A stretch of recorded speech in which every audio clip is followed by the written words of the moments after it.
Okay, guys. Hopefully this works.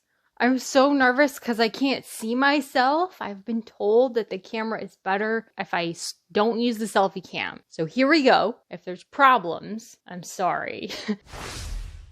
Hello there, this is Christy Lewis from Dustyascii in Space, and today I am here with my February wrap-up and my March TBR. First of all, I finished Red Rising. It was amazing. I gave you guys updates on Instagram. So if you are following me on Instagram, you already know my thoughts. If you don't follow me on Instagram, follow me there. I do like daily updates. I was not prepared for the level of intense feeling that this book would produce in me. It took me by storm. I binged it. It's Scots in space with a caste system, and one of these lower class castes ends up going to a school for the upper class, and it's so brutal and so well done. I thought the world building was wonderful. The characters are amazing. It's really just, I know I shouldn't say flawless because so many people thought it wasn't flawless. I just loved it so much that I didn't care about any flaws. I didn't really even see the flaws. So A+++.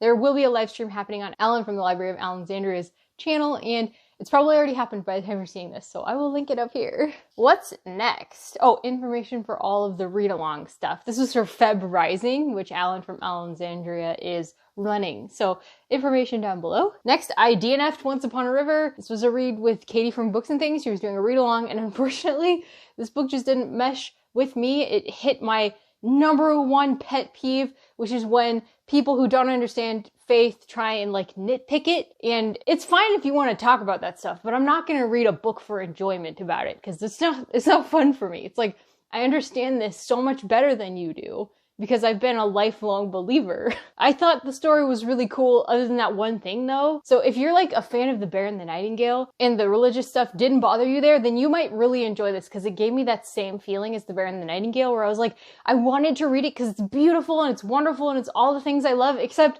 for that one nitpick. Washington, A Life by Ron Chernow. I actually have that one here. Look at all the notes I had for it. This is a fabulous book. I did a live stream with it with Ramsey, so if you want to hear my thoughts on that, I also did like a whole bunch of Instagram updates as I was reading it. Maybe I'll put them in a highlights reel. Let me know if you want to see my Instagram updates for that, like day by day, in a highlights reel. Also, I finished A Convenient Marriage by Georgette Hare. I think it's a Regency romance. This was for my library book club, and it had great humor. It had great characterization. It's just really not my genre. I'm sure there's examples that would disprove that, but generally when I like romance, it's a subplot. It moved really quickly. I'm giving it a C grade. Oh, for Washington, A+ grade. And the other two I DNF'd, and Red Rising, I already told you, A++++. So I'm also reading Leave It to PSMITH, or no, Leave It to Smith. I always say that. It's Leave It to Smith, and then there's like a P in front of the Smith. This is by PG Wodehouse. I'm reading this with Emma the Bookish Princess in her Discord. This is so fun. Just know it's just as good as Something Fresh. It's so funny. I love it. Laughing all the time with that one. A Connecticut Yankee in King Arthur's Court. I'm not sure where I should hold this because I don't know where you guys are seeing me. I'm just gonna hold it here. Hopefully that's in frame. I'm not really enjoying this. It's funny sometimes. And the voice is really good. It's supposed to be a Connecticut Yankee in King Arthur's Court, and he's like trying to show all the ways that he could make it better and all the ways that the court is dumb. And it's just so overbearing and grating. I love Tuck Finn. Kate from Love Story told me, no, it's not Love Story. It's the Literary Apothecary. Right, named after her store. Sorry. Okay, yeah. She told me the short stories by Mark Twain are where it's at. That will probably be my next stop with Mark Twain. I would like to explore more by him.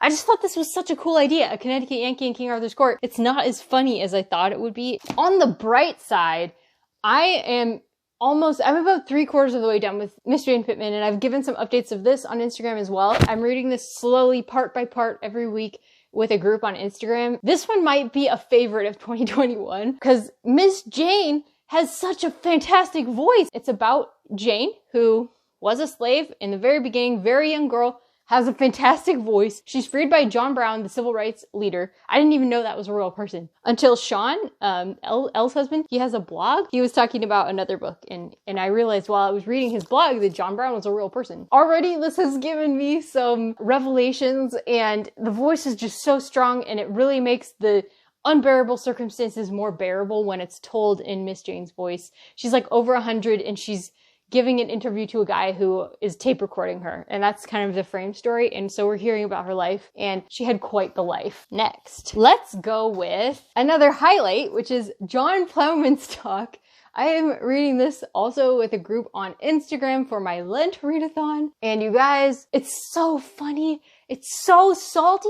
I did not know Mr. Charles Spurgeon was so salty, but man, is he. Let me read you my latest favorite quote. This is the one that I posted yesterday on Instagram. I'll just include the little thingy that I made for Instagram right here. So here we go. We may make ourselves asses, and then everybody will ride us, but if we would be respected, we must be our own masters and not let others saddle us as they think fit. This is fantastic.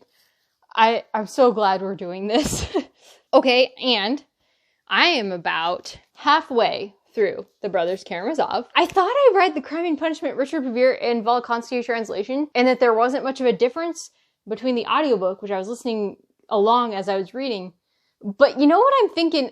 I must have got confused on the ebook somehow. I don't think that ebook was Richard Revere and Larissa Volkansky, because this one is pretty different than this one. I'm really enjoying the Revere and Volkansky one. This section that we read this last 2 weeks before our last live show was pretty heavy. I don't really know what else to say other than that. I put a beautiful quote of this as well on Instagram, so I'll include that right here for you. We will be continuing with that. We will be finishing it next month. So if you think you want to join us, you still have another month to read it. So go ahead and join us. I will link all of the information to this read-along down below and the live shows as well. Okay, on to the March TBR. I am going to fit my TBR into a bit of a mold here for the War Games Readathon by Booked and Busy. There's so much fun and clever thought to it. I love how Aaron thought it out and prepared it. There's 3 paths. There's the light path, the dark path, and I don't remember what the middle one is because I wasn't interested in anything except the light path, so that's what I chose. The light path is being led by the very sweet Alana, the awkward book nerd. Aaron is leading the dark path, and there's one more co-host who's doing the middle path. I will link all of their information down below. I am choosing the chosen one archetype within the light path, and happily, Golden Sun by Pierce Brown fits like 3 of the prompts. So I'm going to talk about Golden Sun for a minute. This is the second book in the Red Rising initial trilogy with Pierce Brown. There's more books now than the original trilogy. I've read it before. I'm really looking forward to it again because Red Rising, like I said, I just loved it so much. So the Golden Sun fits. The main character is the chosen one trope. That's number 1. Number 2, it fits yellow or white on the cover. And number 3, it fits book with a squad. There's definitely a squad in the Red Rising book, and I'm pretty sure in Golden Sun as well, because the relationships between the characters is really one of the major draws for me. They just become such good friends. It's just fun to live there, you know, with so many friends. For the mystery element, which is another element of the chosen one, I'm going to use The Dead Secret. This is by Wilkie Collins. It's a mystery that Kate Howls Victorian Book Club is reading, and I'm already listening to it on an audiobook, and I really am enjoying it. I also read The Woman in White, and I think I enjoyed that one too when I read it. I don't have like any particular emotional, like, I loved it so much. Like, I don't really remember it that well, but so far I'm really loving The Dead Secret. We'll see what happens with that. A book you've been anticipating. So this is going to be The Brave by James Burr. This is part of my middle grade March TBR. I do already have the middle grade March TBR, so I'll link that up here. And also, I also already have the Lent TBR created. So both of those I will link down below as well, and up here one after the other. I've been looking forward to this one since before it came out. It was one of the very few books that I actually like knew about before it came out, and then I was like, oh yeah, I want to read that. The middle grade March co-host chose this as their group read, so they're going to have a live show on it, and I'm very excited. I also found it on audiobook on Hoopla through my library. It's about a boy who I believe is part Cherokee. He moves onto a reservation at one point in the book, and he has some kind of OCD where he counts all the letters of every word. And I'm just very excited to read a story from his perspective. What else? I'm going to start out right out the gate with the section of the Brothers Karamazov that we'll be reading next. And then after that 4th live show, then I will again immediately read the Brothers Karamazov. At least that's my plan. I want to make sure I'm reading those on time, getting the questions ready for everybody, interacting with the Discord. It's easier for me to interact with the Discord if I've already read the assigned section, so I don't want to be like absent. And I've been working on Russian. I switched from Spanish to Russian. I know that seems out of the blue, but I've actually been thinking about it for a long time. I'm spending a year on learning a language, very in-depth this year. Ever since I fell in love with Dostoevsky, I've wanted to read him in his native language. It's gonna take years before I can know Russian well enough for that, I realized. So this is the time to start. I hate feeling like a flake, but you know, this is the time. I gotta do it now. Next, after finishing the Brothers Karamazov, I'm gonna be working on Golden Sun. I cannot wait to start that. Once I have finished the Brothers Karamazov for my heavier reading, I will also be reading War and Peace by Leo Tolstoy in small segments. I'm reading this with Jennifer Brooks, who, if you don't know her channel, she's wonderful. She's so funny and passionate about history and classics and fantasy. We're gonna be reading this. It could take a while. We're not in any rush. As far as I know, we don't even have like a plan planned out yet. Another priority. This originally, I wasn't even gonna try and do it because I was just like, oh my gosh, another giant biography. But after having the live show with Ramsey and learning John Adams is one of Alan's favorite of the founding fathers, I was just like, there's no way I'm not reading this. Also, David McCullough wrote 1776, which I didn't actually finish that book. Like, I started it like years ago and I really enjoyed it. What I read of it, I just didn't finish it. So I think I will enjoy this. And I loved Washington so much that I'm addicted. I want to read more biographies, guys. I'm turning into a biography reader. I can't help it. I love it. So that's coming to a theater near you. What is next? Oh yeah, John Plowman's talk. I'll be continuing with that. Also, you guys! So, for Michael's Discord buddy read, Patreon buddy read, Hell's Moving Castle by Diana Wynne Jones got chosen. I love this book so much. You guys, it's so clever and funny. The fairy tale elements are so strong. It's got the three sisters, and like, listen to this first line. It's so fairy tale. In the land of Ingery, where such things as 7-league boots and cloaks of invisibility really exist, it is quite a misfortune to be born the eldest of 3. I just thought that was so funny. Obviously, this author knows fairy tales really well. It's just so magical. Miracles on Maple Hill. This is also on my middle grade March TBR, which actually Howl's Moving Castle can also be added to. This one I will be listening to on audiobook. It's very short. This is going to be a read along. I also have this in my middle grade March TBR. It's a read along announcement as well. That's that video. This is being put together by Kate Howe, and I'm just so grateful. Emma the Bookish Princess is going to be there, and Stephanie, again, just so many of my friends are reading this month. Really what it's about.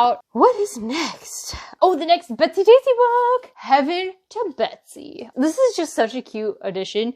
The Mystery of Mrs Christie. This is actually Tanya the Sample Girls book club on Goodreads. Unfortunately, it's not on audiobook, and even more unfortunately, even though I was really looking forward to this because I enjoy Agatha Christie, Kritza for Books and Jams rained on my parade with this one. She was disappointed by it, I think. Not that she didn't like it at all. So now I'm nervous about it, guys. Am I gonna like this book? But I just got it from the library. We'll see if I can fit that in. And then the Dustyascii Bio. Okay, as soon as I finish the Brothers Karamazov this month, there's at least 4 chapters of this Dustyascii Bio that I absolutely must needs read because they're specifically about the Brothers Karamazov, and I'm so curious what this author thinks about his interpretation of it, because I love his interpretation on so many things. He's writing part biography, part literary criticism, which has a long tradition in Russia. Any free second that I have this month is going to be spent on the earlier years of Dostoevsky's life, where he's still very much developing his style. He hasn't written any of his more famous works yet, as I'm just like reading through the biography, so I'm still really early in that. That's what I'm going to be reading whenever I get a chance this month, and I will actually have time to read because of my Lent.